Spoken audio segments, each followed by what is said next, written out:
vibing.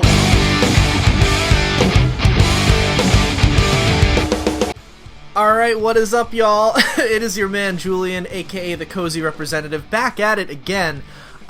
Different kind of video today, different kind of circumstances. I understand we are all in quarantine now. The coronavirus is kicking, it's scary, it's crazy, no one knows what's going on.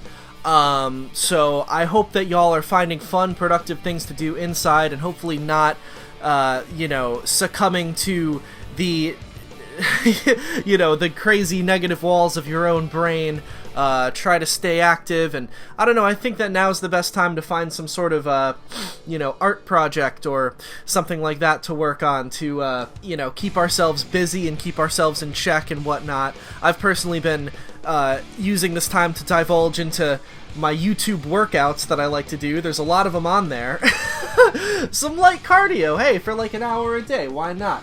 Anyways, that's not what I wanted to make this video about, though. I don't usually make videos like this, but right now I felt it was a good time because, basically, this is the first video that I'm filming on my brand new laptop. I have a brand new MacBook Air that just came in the mail. I got it on eBay for like $350 or so.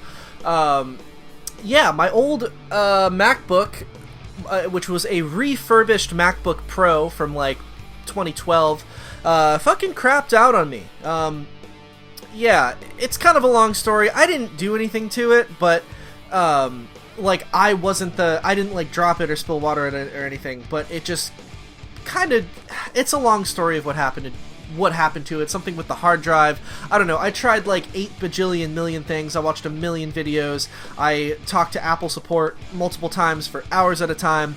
I even like unscrewed the fucking bottom of it and was digging into the fucking shit, which I've never done before. And nothing was working, and eventually I was just like, you know what, it was on its last legs anyway, it was wicked fucking slow, it was showing signs of, like, I would be working on my videos and doing other stuff, and it would just be like, it was just getting so slow all the time, and I could just tell that it was kind of like, on its last legs, so to speak. So I just said, fuck it, at this point, I would probably have to, it was one of those things where I was like, okay, I'm probably gonna have to go in to get it fixed, but the price of getting it fixed would probably be the same price as, if not more than, just getting a new fucking laptop. So I got a new refurbished one off of eBay, and so here I am back. The only thing with that is a couple of, I was in the middle of working on 2 different videos that were going to be really big videos, and I was really excited about them. I was in the middle of them when my old laptop broke, and I did not have the information stored. This was a big lesson in, I have an external hard drive, I just never fucking use it. Now I'm like, okay, I need to use that shit. I thought that my notes for these 2 videos would be saved in iCloud, because I was saving them in iCloud on my old MacBook, but for some reason, when I signed into iCloud on my new MacBook, certain things were saved and certain things weren't. Not a lot of my notes were saved for whatever reason, which is strange, and I'm not sure why. However, I am still optimistic that they might get recovered at some point, because when I actually got that laptop the first time, it was the same thing that happened. I signed into my iCloud and not everything showed up, but like a week later, a week into me using that laptop, fucking all of my notes just showed up out of nowhere, and some other stuff too. So I don't know if anyone knows anything about that, like switching laptops and iCloud not, saving everything. Is it just like, does it take a little bit of time? I don't know, because that's what I'm basing it off of. Last time they showed up later out of nowhere. I don't fucking know. Either way, I'm trying not to stress about it, because regardless of if that information was saved or not, I still have like a million bajillion videos coming at you in the future, and obviously now we are quarantined, so I have nothing but time. But we'll get to that in a second. So yeah, new MacBook. Maybe I have my stuff saved. I don't know. A couple things that I wanted to say. Well, first of all, yes, I have been growing my beard. You can't really see it because there's a lot of light shining on me. Well, no, you can kind of see it. I have never grown a beard before in my life. This is exciting. I've always only been able to grow like prepubescent 13-year-old boy facial hair that's like thin and see-through, and it doesn't look bad when you grow it in. It kind of it's always looked like Wheat Thins crumbs. Like I just took a bag of Wheat Thins and just like rubbed the crumbs on my face. That's always what my facial hair has looked like up until now.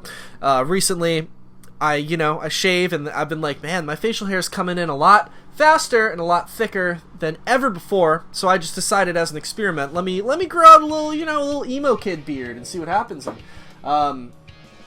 It's actually a lot better than I'm pleasantly surprised with my beard. A lot better than I thought it was gonna be. So, on the plus side, I got a beard now. I'm gonna keep going with it and just see what happens. Oh yeah, another thing I wanted to talk about. I have a podcast now. I should have mentioned this towards the beginning of the video. Whatever. I have a podcast now. It's called The Cozy Podcast. It's something that I had been planning on starting for a while, but was waiting for the right time.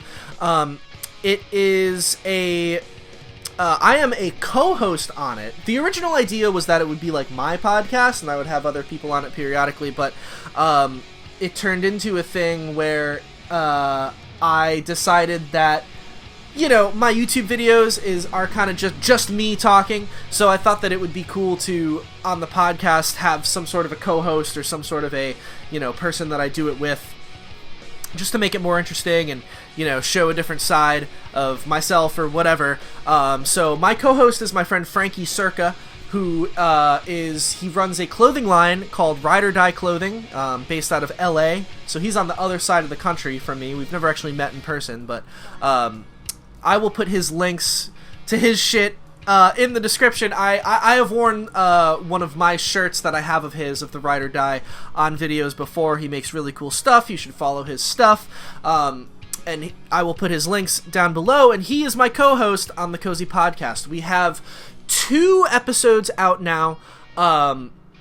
And you can find them by looking up the Cozy Podcast. They're on Spotify and Apple Music, Apple Podcasts, or whatever it is. Apple, I don't use that one, I use Spotify, but on either of those you can look up the Cozy Podcast, or if you go to either of our Instagrams, I think we have links to both of them. And yeah, if you're into my YouTube videos, I think that you will definitely be into this podcast.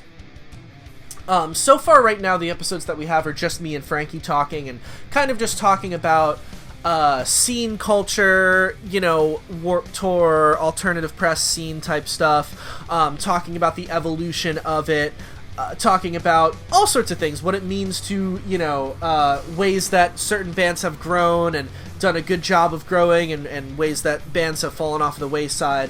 We also talk about stuff like clothing lines, because, Frankie runs a clothing line, and scene-adjacent clothing lines and things like that. But it's pretty cool. You should go check it out. We have a lot more episodes on the horizon. So far, the ones that are up now are just me and Frankie shooting the shit, but in the future we're going to try to get some special guests on the podcast and do sort of like a, an interview sort of thing. I personally would love to have, like, people who were involved in the scene like 10 years ago, who obviously are attainable and easy to get, but people who would have interesting things to talk about. Like, for example, like Steven Jerzak is someone that I might want to have on the podcast. Steven, if you're watching this, I haven't hit you up yet, but I'm trying to get you on the podcast, bro. People like that, or maybe someone from, I don't know, like, just like someone from like Every Avenue or something, or some people from those bands from back in the day. I want I want the podcast to kind of grow in that realm of people who are involved in that late 2000s MySpace alternative press scene that I cover on this channel, but maybe on the podcast we can sort of go straight to the horse's mouths in some way, shape, or form. You know what I'm saying? So yeah, the Cozy Podcast, you can check that out. I'm trying to think, that's all I have as far as news goes. So yeah, I do have a lot of videos in the works, or at least I did. Assuming I get my stuff back, I'm accepting at this point that I might have to like start over on the stuff that I was working on, but I'll just tell you a little bit about what I was working on. and hopefully I figure out the iCloud shit, but I might just have to start over. I don't know. We'll see. But I was in the middle of 3 videos. I had the Never Shout Never Part 3 video pretty much almost all written. I do script out my videos in case anyone was wondering. But I had I had the Never Shout Never Part 3 video pretty much written. I had a video about the band Icy Stars that I was about halfway through, and I had a video about Versa Emerge, the band that I was like almost done writing. So I was in the middle of those. Hopefully I can get, you know, my work back. If not, it is what it is, you know what I mean? I kind of, I'll just grind and get through it. I'm also going to make a video about, kind of my plan is, I'm going to see if I can get that stuff back. Maybe it'll just appear on my iCloud, like what happened with my old laptop, who knows. But I'm not going to start over on any of those right now in case that does happen. And the next video I'm going to make is going to be a video about pre-So Wrong It's Right all-time low, like the old school all-time low, and then talking a little bit about why that band was so big and so important, and why they've lasted so long. So that's gonna be fun because they have a new album coming out. So I feel like it would be cool to kind of talk about them and talk about you know, sort of the releases by them that no one really talks about, the origins of that band, and how they kind of became what they are today. I might also do some, like, album reviews. I don't know if that's a thing that people are into, but, you know, there's some albums I want to talk about. For example, like, the newest Sleeping with Sirens album, I kind of want to talk about that. The newest, like, of Mice and Men album, things like those.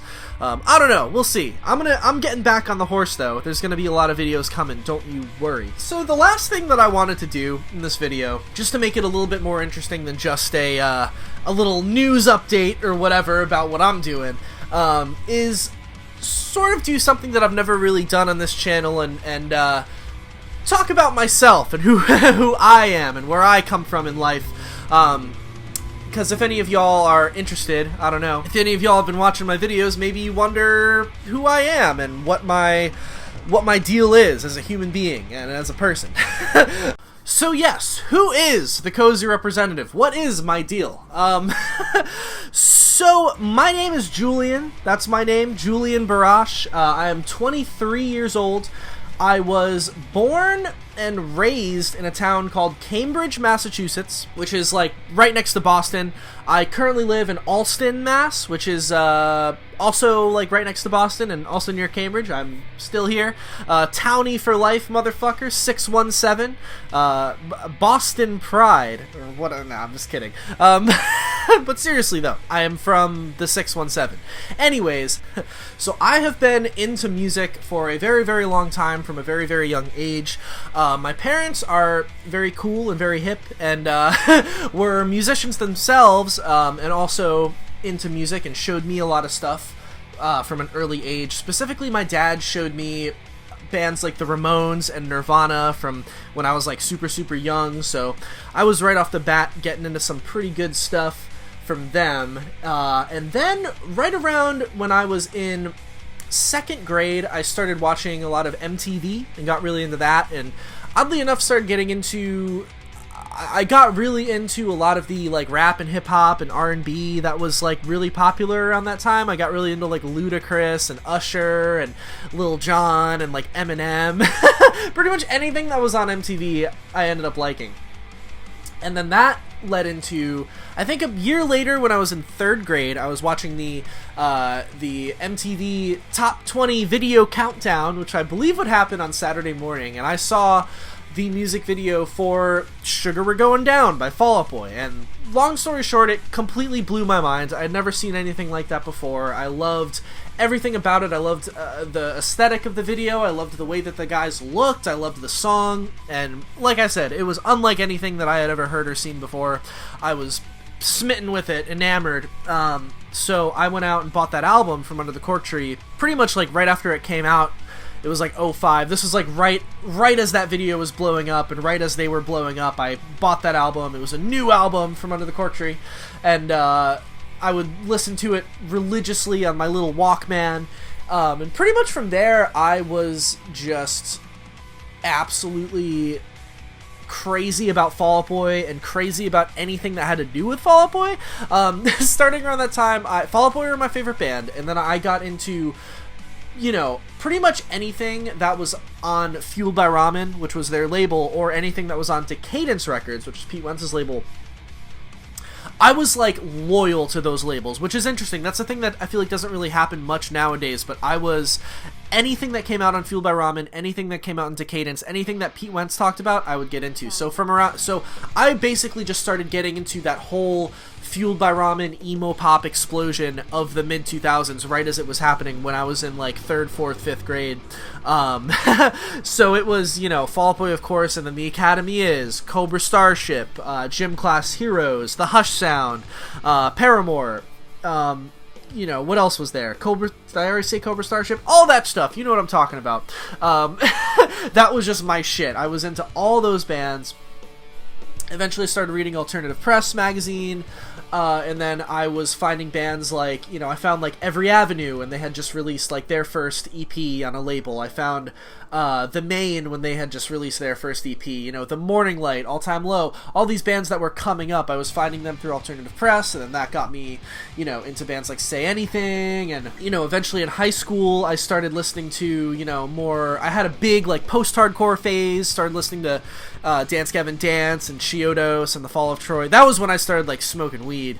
Hello. I got into, like, Dance Gavin Dance and Chiodos and all that shit. You know, and of course, I caught the, you know, the metalcore wave that was popular as I was getting into high school, the crabcore, Attack, you know, of Mice and Men, Asking Alexandria, Sleeping with Sirens. So I kind of started to watch the scene go through different phases. I watched it go from the Fueled by Ramen era into the more metalcore stuff, and then like the, you know, whatever, like the pop punk, the Wonder Years and all that, the Story So Far stuff that came after that. I never really, I liked the Wonder Years, and I liked the Story So Far album at the time, but I never vibed with, like, Real Friends or Knuckle Puck or any of those bands. That was weirdly enough, like, I was still a teenager when those bands were coming out, but that was, like, weirdly kind of past my time of, I don't know. I don't even know how to explain it. But anyways, also through that time, as well as getting into, you know, Warped Tour bands and scene bands and whatnot, I also, you know, eventually I got into, like, 80s punk, like Black Flag and The Descendants and Minor Threat and all that stuff. And then that led me into getting into, like, more like college rock stuff, I guess, like The Replacements or REM and Superchunk. I really love Archers of Loaf, are like one of my favorite bands. Also got into the Beach Boys hella when I was like in high school. Deftones. These are all just, you know, non-Warped Tour bands that I like, and sort of have also gotten into over the years, you know, because I'm not, I'm primarily, you know, very into the Warped Tour stuff, but I've also dipped my toes in many other, you know, musical ponds. I love all types of music. So basically, from when I was about 12 years old until I was 22-ish, I played in bands. I was a musician. I am a musician still, but I was then as well. Starting around 12 or 13, I started. I was the drummer of a bunch of different bands, and that was my goal in life. That was what I loved and what I wanted to do, was to be in a band, was to be, you know, in like a signed touring band was my dream. All I wanted to do was go on tour. All I wanted to do was make albums with bands and play shows and do that whole thing. That was my dream. You know, let's see. I started off playing in like this pop punk band in high school. We were called the Daydream Impression. That band lasted for like a few years, and then that band broke up and sort of turned into this band called Shore Leave, which was like this sort of math rock, sort of twinkly emo sort of thing. It was right when that whole emo revival shit was popping off. After that band, I joined a band called Daphne, which was sort of like, I guess like grungy indie rock with a little pinch of emo in there. That was a band for a few years. That band did a bunch of stuff. We did some like touring, and, you know, we had like an album out, that, through like a record label and things like that. That band didn't end up working out, ended up breaking up, and then I was in a band called Honeymooner for a little bit, then I was also in this band called the Baja Blasters for a little bit, and this was all over the course of like 10 years. So finally, about a year or so ago, I found myself very burnt out on the whole thing, and every band that I was in that, like, almost sort of became... You know what I'm saying? Like, I was always in bands that sort of, like, almost became something bigger than just a local band or whatever, or almost became a band that was around for a really long time, but every single band I was in always just ended up breaking up at a certain point, or losing steam, losing members, and I was just sick of, like, starting bands over. I was sick of starting over. I had started over so many times in so many different bands, and I was really at that place where, like, I was getting really burnt out on it in general, like playing shows and playing music with people. After doing it for 10 years, I was pooped. I was burnt the fuck out. I was getting kind of jaded about the scene and about, like, you know, what it means to be in a band and be in a whatever, you know what I mean? I was just kind of at my wit's end with a lot of stuff, and I was at a point where I was like, okay, I could either keep going and try to start something new, or try to keep what I have going and make something of it and get excited again, or I could stop and find something else. Around that time, I decided to stop playing in bands, and I started a solo project called Drama Club Romance, which there's some videos of on this channel that I made for that project, and there's a full-length album that I made and a couple EPs which are on Spotify, and that was a lot of fun. That was very cool because, like I said, I was the drummer in all my bands, and that was a cool creative thing for me because I, you know, got more serious about writing songs and singing, which was something that I liked to do sort of behind the scenes throughout all that time. But now I was like, fuck it, you know, I'm showing people my vision, I'm showing people my songs, and, you know, I released some music and it was cool. I'm really proud of it. That's probably my favorite stuff, like, musically, that I've done, is like my solo stuff. But you know, I released it and it was kind of like, people liked it, but it was, you know, kind of just like whatever. And I was still kind of burnt out on music in general at this point anyway. I had no real interest in playing shows or being a part of a scene or anything. I was kind of just over all that shit. And basically, right around that time was when I started this YouTube channel. And it came about, it was something I had always kind of been toying with the idea of in my brain. I had also kind of been like, I would like joke about it a lot, like with my friends, like, oh, what if I started like a YouTube channel? But I was secretly actually thinking about doing it, and eventually I did. About a little over a year ago now, I made my first video, which was a video about the band Chiodos, and it was really fun to do, and it actually got like a pretty good response right off the bat from just friends of mine. Seemed really interested in it. Yeah, and it was fun to do, and I just started, you know, I was like, okay, I'm gonna do more of these, and I kept doing more, kept kind of, you know, just trial and erroring stuff, you know what I mean? With each video, I just tried to get a little bit better than the one before, and, you know, kind of, eventually I kind of figured out what my sort of format is, and you know, how to do it. Like, this whole time I've been doing it, it's been me figuring out how to do it, you know what I mean? No one starts knowing how to do something right off the bat, so it's been a lot of trial and error, but over time, I feel like recently, specifically my videos from the last, like, 5 months or so, I'm, like, super proud of, and I'm like, okay, I kind of found, like, my thing. But yeah, I guess, and yeah, here I am. I don't know. But I guess the idea for, like, this channel and everything came from just me being a huge fucking nerd about, like, Warped Tour, alternative press, scene bands, and, you know, for so many years I've been following it, and just, you know, I've always just loved it. I've never grown out of it. You know, I've gotten into other music from other, you know, I'm into all sorts of music, but I've always gone back to the, like, 2000s Warped Tour alternative press stuff. That's always been sort of like the sun, and everything else is the other planets floating around it, or whatever the fuck, you know what I mean? I've just always gone back to it. There's no other music that I like better than, you know, sort of the emo pop punk, you know, scene stuff, specifically from the 2000s, Warped Tour, whatever. And I've always just been a huge nerd about it. You know, for years I've just been like, I was just like, basically I was like, yo, I have all this seemingly useless knowledge in my brain of, like, all of these scene bands, because for the past, like, 10, maybe even, like, 15 years at this point, I, you know, just constantly staying up until 4 a.m. staying up until 4 a.m., you know, researching the whole trajectory of a band's history, you know what I mean, their whole career.